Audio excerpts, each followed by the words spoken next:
Kitabu cha mwanamke, fungua kurasa. Habari yako dada? Nzuri. Unaitwa nani? Naitwa Shukuru Derek Ngeli. Wewe ni nani ndani ya kikundi cha Bazioni? Au wewe ni mmoja wa wanachama? Tuko pamoja nao.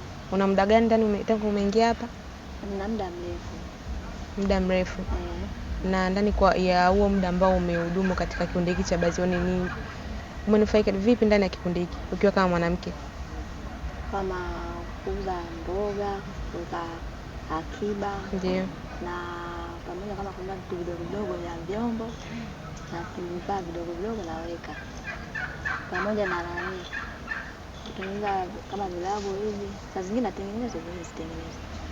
Na mboga zenyewe kama natengeneza bustani, nalima.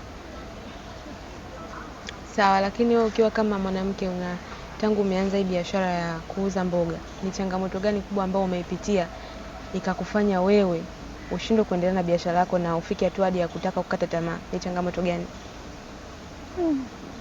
Sasa hivi unakuwa unaona hela kama kidogo haitosheki.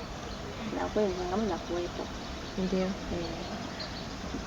Una kipi cha kumwambia mwanamke aliyeko nyumbani pengine anatamani kuanza biashara, hana mtaji, lakini anaona wanawake wakipendeza ndani ya kikundi hiki cha Bazioni? Una kitu gani cha kumwambia huyu mwanamke?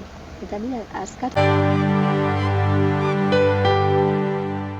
Wanawake Media, kimbilio la wanawake.